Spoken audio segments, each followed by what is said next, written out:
Colonel, to breaking news first. We, of course, don't know if this is true, but there are reports coming out of Pakistan that there are expected terms in a final draft of a U.S.-Iran agreement.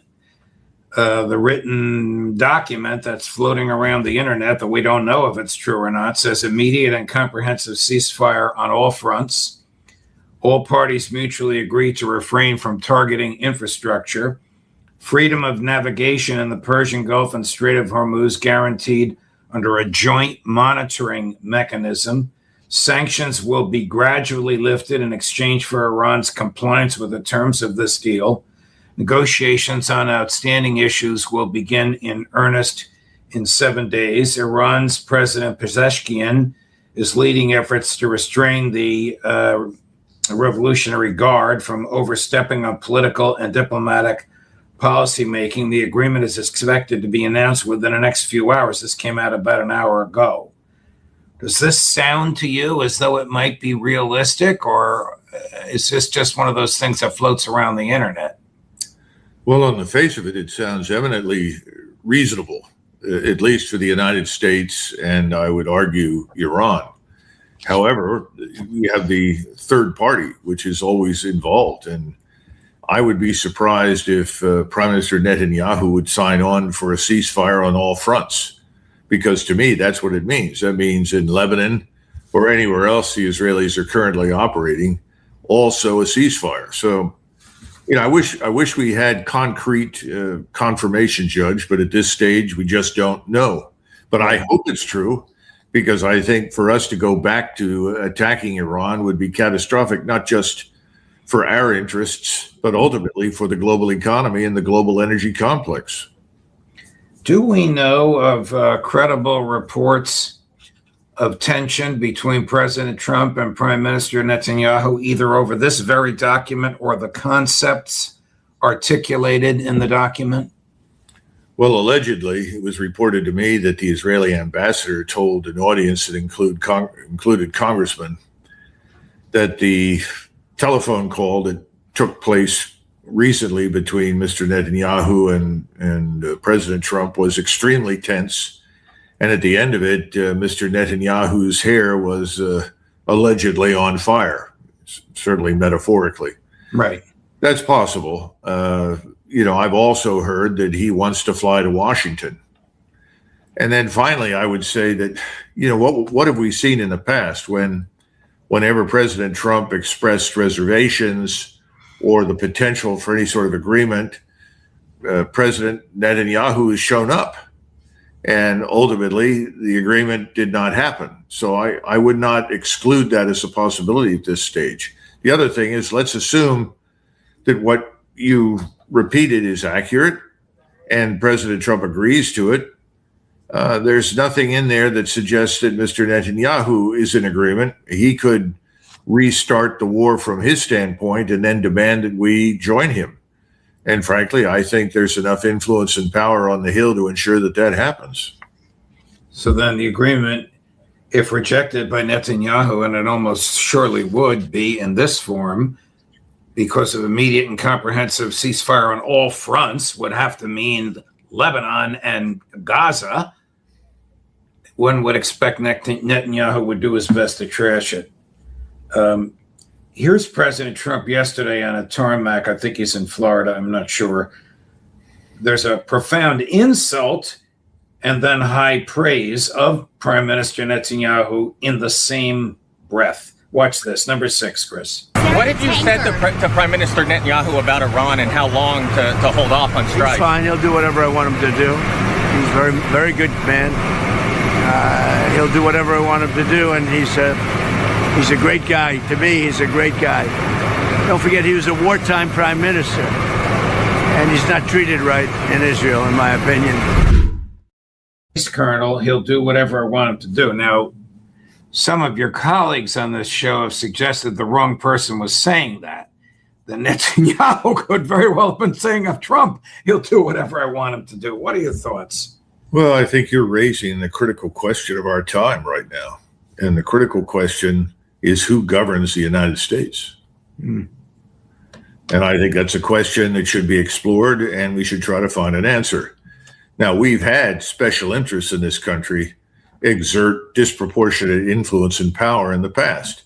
They just did in the 4th Congressional District of Kentucky. Well, I think that's one example, although there are now people telling me they're uncomfortable with the numbers that were reported because they're not sure that there are that many eligible voters in the district. I have no idea. I really don't. But having said that, I think Mr. Massey did what he had to do. He conceded, and he recognized that while this is in a short-term sense clearly a victory for his opponents, this is by no means the end of the dispute, and certainly not the end of Mr. Massey. But I think we should try to answer this question, and we should start it immediately. Who is governing this country? As I said, we've had this before.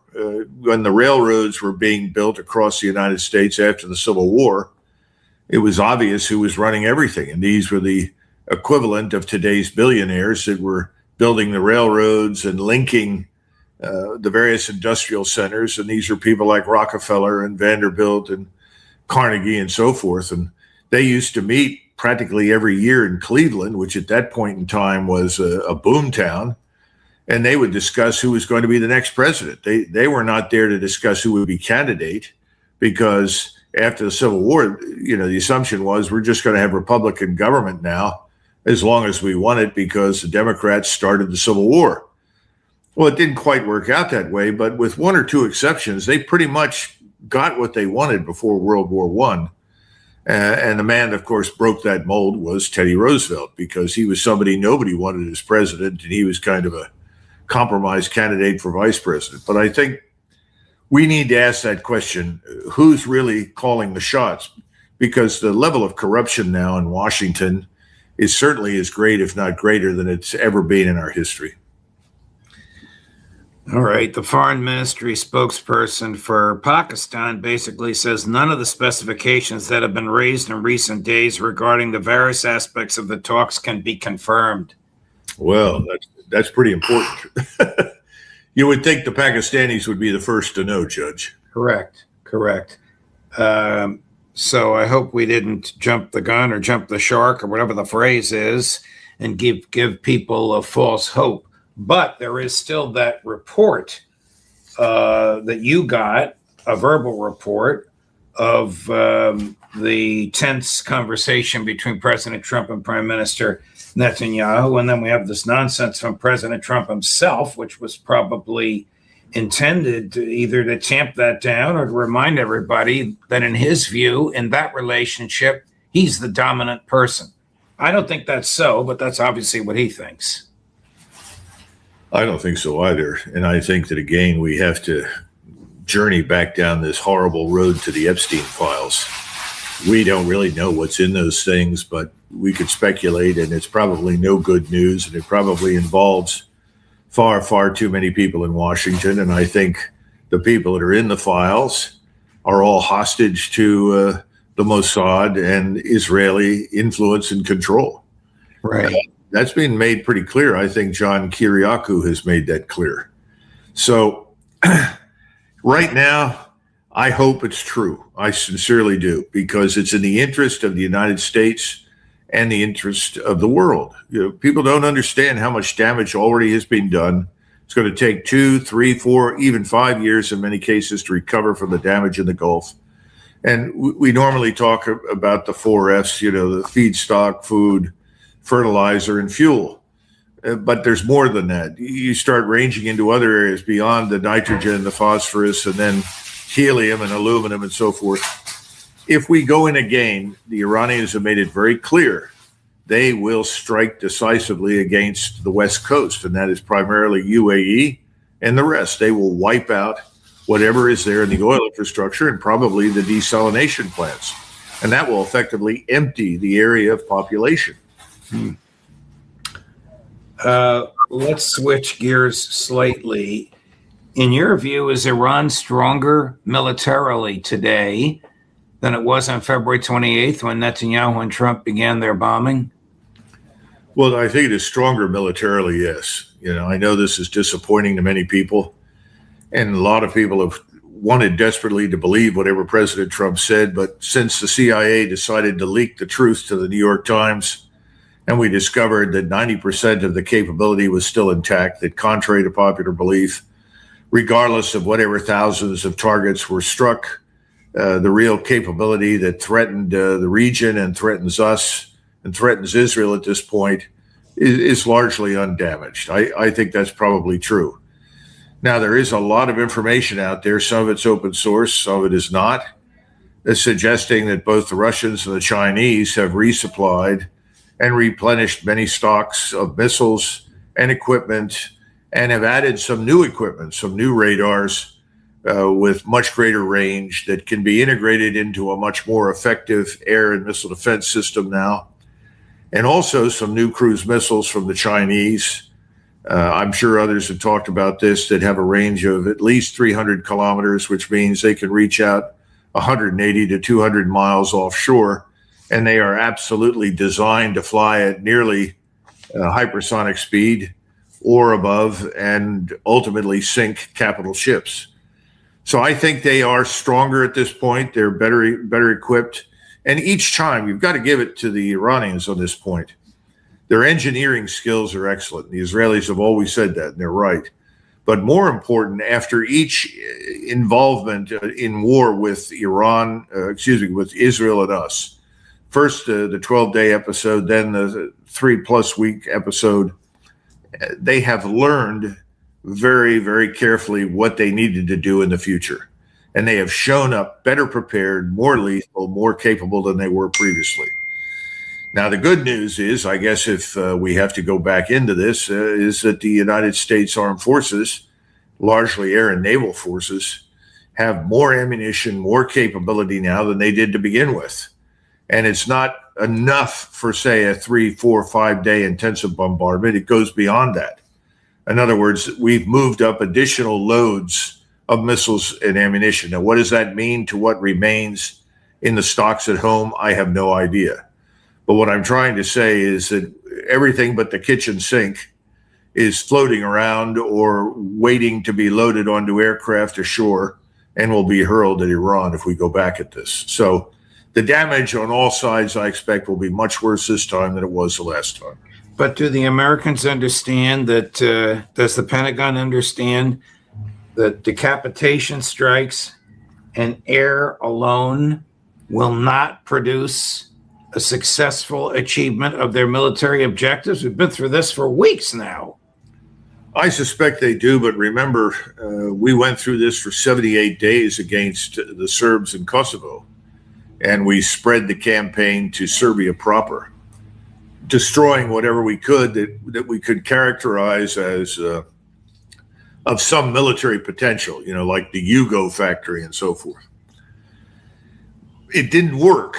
But at the same time, during the last 2 weeks, Strobe Talbot was sent to Moscow, and he held secret talks with Yeltsin and his group. And they agreed at the time, the Russians, that they would pull the plug on the Serbs. In other words, they would announce to the Serbs that they could no longer promise them food, sustenance, and fuel and medical support through the coming Balkan winter.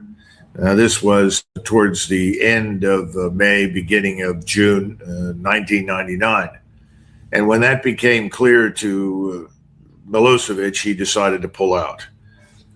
At the time, however, the air community insisted this was all because of what they'd done. It really wasn't. So what I'm trying to tell you is that there are some people who have recognized that, and they will say that, but I don't think you're going to get that from the majority of airmen. I think their belief is that this time around, the target set will be the right target set. And this time around, we'll have more intensity and more bombing. And this time around, we will be successful. The Iranians will capitulate. I don't think so, but I think there's many saying that. Trump still has not found an off-ramp. He's still frantically looking for one. And his last resort will be brute force. Yes. Well, I think that's inevitably the case. You escalate until you can't anymore. that it doesn't take a genius to figure that out. And then you want to do one of two things. You give up and go home, or you take a break and try to do it again. I don't think we'll get a chance to do it again. So whatever happens this time around will be the last phase. Now, a friend of mine who is more imaginative than I am said, Doug, Trump has checked into the Hotel California. You can check in, but you can't check out. And he's stuck. I think that's true. And I'm not sure that he's going to get what he wants from the Iranians, because what he's really looking for is something he can point to that demonstrates he's winning. I don't think that's going to happen. And you know as well as I do, given the sort of Roy Cohn mentality that he's adopted, if he can't twist it into a win, he's not going to be happy with it. And unfortunately, we're hostage to Donald Trump and his demands. Here's the latest out of Trump's mouth 2 hours ago. Watch the pregnant lady next to him. Chris number 19. We have total control of the Strait of Hormuz, as you know, with our blockade. The blockade's been 100% effective. Nobody's been able to get through. It's like a steel wall. It's our Navy. We have the greatest military anywhere in the world. We wiped out their Navy. We not wiped out their air. I think they're down to about, I would say we knocked out 85% of their missile capacity. It's very hard for them now to build missiles, to build drones. We have great drone technology, anti-drone technology now that, frankly, we didn't have even 2 months ago. We have unbelievable drone technology, both for making them and also for knocking them down. But look, we're going to either make sure they don't have a nuclear weapon, or we're going to have to do something very drastic. And the people of the country, I believe when it's put to the people of our country, they will all agree that we cannot let Iran have a nuclear weapon. That was a corpulent guy, not a pregnant lady. Sorry. I just received this note that said, tell the judge it is someone with a large abdominal cavity. Yes. So I guess that's an honest mistake. Right. But to the president, he's mouthing nonsense. Well, of course he is. We know that yesterday, I think it was something like 26 ships passed through the Strait of Hormuz. Yes. They paid the toll. Yes. The Iranians escorted them. What's he talking about? I mean, I guess they failed to keep him up to date. And this blockade, he called it off. He suspended it, remember? Yeah. Here's Chris, can you put that full screen up again? Here's what the reporter asked him that provoked that response. CNN report, Iran rebuilding military industrial base faster than expected, already producing drones, according to U.S. intel. You referenced this earlier. It's a CIA leak. Yes. I don't know if people are failing to keep him up to date, or he simply chooses to believe as he wishes and dismisses reports that don't align with his expectation. I mean, both are possible. I don't know the answer. But at this point, if he keeps telling people over and over and over again, we destroyed their Air Force, and they had practically none, and we destroyed their Navy, which amounted to 7 frigates and a few small boats, I think they're probably going to start throwing things at him. He'll get the hook, and the gong will ring, and they'll pull him off stage. Well, did Trump get any palpable help from President Xi last week in his wish to have the Chinese pressure the Iran government? Oh, yes. I think he got some enormous help and assistance. President Xi welcomed him to China as the leader of a declining power, and Xi stood there and welcomed him as a rising power. And that was made abundantly clear.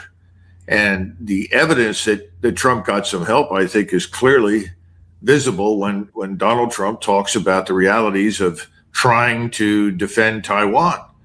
He must have had a very useful discussion with President Xi and reached the conclusion that you'd be completely insane to go to war with China in an attempt to protect Taiwan.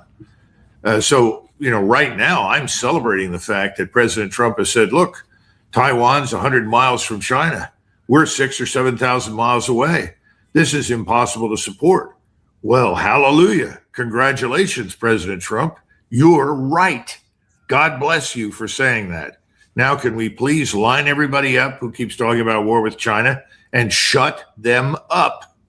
So, no, I think from that standpoint, the visit was a huge success. Now, as far as the squad or company or platoon of billionaires that went over there, I didn't see very many happy faces on the way out. No, if you watched Elon Musk, he was a sightseer the whole time he was there. Here's somebody who was not happy with any peace negotiations in Iran or any recognition of the realism of the status of Taiwan. Sorry to ruin your afternoon, Colonel.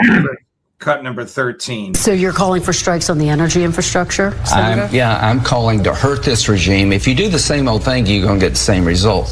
Hurt them more. Maybe they'll make a deal if you hurt them enough. But right now, I think they're trying to wait us out. I think they're playing games. And in the words of the president, I think they're crazy. I think he's right. Finally stop listening to him? No, unfortunately not. I don't think so. There's something else that's very important that never comes up for discussion, and I just want to touch on this point for everybody. Whenever you build military power, this doesn't matter if you're a small nation, a large nation, a medium-sized nation. Whenever you build military power, I'm talking about everything short of a nuclear weapon. And no matter how much money you spend, your force can only do so much. In other words, you can't build something that can go everywhere, anytime, and suddenly defeat everyone. In other words, if you tried to send the United States Armed Forces to dislodge an enemy in control of the Antarctica, well, I think you'd have a hell of a time. We're not built to do that. And I don't think people understand that this sort of World War II style force structure with updated weaponry and some new technology really is not the right force to deal with what's going on in the Persian Gulf. It never was. Now, the British, as we've discussed before, made this terrible mistake in 1915. They ended up putting over 500,000 troops into the Dardanelles, the Strait. They failed miserably in the face of 350,000 Turks. The Turks drove them away. They finally gave up and said, this is stupid, and withdrew. Now, that did not mean the end of the British Empire. It was embarrassing. It was disappointing. But they brought the wrong force for the wrong mission in the wrong place. That's what we've done. Doesn't mean that our military power is weak or incapable or we don't have good people manning it. But we need to come to terms with this reality. Most important, President Trump does. And the appropriate thing for him to say at some point, and I know he'll never do it, is that I asked the armed forces to do something that really they couldn't do. And he shouldn't have done that. But then again, I don't know what he was told, and maybe he never asked, Judge.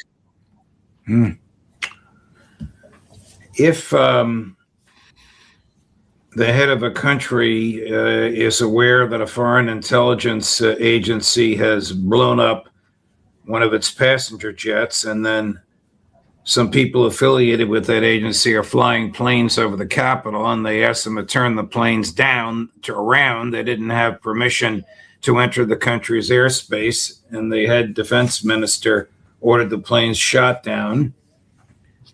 Is that a crime, or is that protected under rules of engagement and protection of the homeland?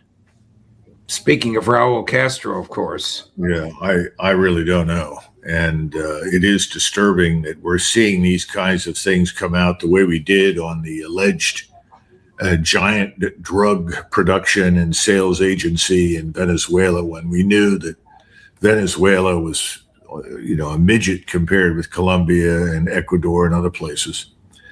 I don't know, Judge. It strikes me that we're building a case, just as we built the case to take out Saddam Hussein. Nobody bothered to talk about the fact that until 1989, we had bankrolled, supported, equipped, and advised Saddam Hussein and the Iraqi military in its war with Iran. So, right. Suddenly we changed horses. Nobody paid attention. An awful lot depends on something in whatever we do right now. Most Americans, most of the time, are not engaged. This is something that President Trump has never understood. His ego is at stake in his mind. But the truth is that if he declared an end to the war tomorrow morning, most Americans would say, well, that's great. Next. Most are just not interested. They're not engaged. I just went down through the Carolinas on a trip, and it was perfectly obvious that the vast majority of people weren't even aware that there was anything remotely like a war going on. So I think the problem now is the same with Cuba or wherever we go. If you don't sustain heavy casualties, and I mean 500 people in a day, 1,000 people in 2 days, something like that, they're not going to pay any attention. If you keep it down to a very dull roar, you can get away with a lot for a long time. Look how long it dragged on in Vietnam. It dragged on for years, and the truth is nobody knew what they were doing. That was what came up over and over and over again. That's what Lyndon Johnson was told. That's what the generals came back and said. Nobody knows what we're doing. So I think bottom line is right now, the smartest thing he could do is to pull out of this thing. Now, when it comes to Cuba, I know there are people out there saying, oh, this is a wonderful opportunity. They have beautiful beaches, beautiful water. We just need to go in there, take off the gloves, develop this new capitalist paradise, this market-oriented economy, and we'll have casinos all over the beaches and swanky hotels and everything else. Well, we know what was there before Castro took over. And however much you may hate or detest Castro, he did everything in his power to crush the gambling, the prostitution, the drugs, and all the other illicit activities. My great fear is if this all falls apart, and I'm sure that Cuba really is in bad shape, and we go in there with all guns blazing, and by that I mean we have the president and his friends get off the plane and billionaires troop across the airfield, and we know what they're there to do, and it's not necessarily in the interest of the United States. Well, I want to play a montage for you because you've been so critical of how people in the military get 4 stars. This is Admiral Cooper, Bradley Cooper, the commander of CENTCOM, being interrogated by Congressman Jason Crow, a former CIA officer, and then Congressman Seth Moulton, a former Marine. Chris? You're a combatant commander. You're one of our most senior military officers with tens of thousands of service members under your command. Does the Law of War Manual state that it is prohibited to declare that no quarter be given? It prohibits a large number of things. No, I've asked you. I will follow. I just read the provision to you. I just literally read the provision to you. Does it prohibit you or anyone else from declaring that no quarter be given? I just read it to you. We will follow everything that's in the law. Answer the question, Admiral Cooper. You have tens of thousands of service members under your command. This is just unbelievable to me. I find the same thing. Familiar with General Westmoreland? I'm very familiar, Congressman. He's well known for talking about body counts. Now, when I think about you in this war, I always think about how you always got up there and would say everything's going according to plan. So let me just ask, Admiral, where was closing the strait in the plan? I'm happy to discuss the specific operational aspects. But did you just not anticipate that? Did you not think that Iran could do that? Or was that part of the plan here? Congressman, for 250 years, the Navy has kept sea lanes open and free. Under every previous president, the Strait of Hormuz has been open. So why is it closed under your watch? Congressman, I've traveled through the Strait of Hormuz probably 100 times. Admiral Cooper, you keep using the term significantly degraded. Last summer, we were told that Iran's nuclear weapons program was obliterated. Can you clarify the distinction between obliterated and significantly degraded? Congressman, again, I think appropriate to talk about anything regarding the Iranian nuclear program. No, I'm not asking you to talk about the Iran nuclear program. I'm asking you to talk about English language. What's the difference between obliterated and significantly degraded? Are they the same?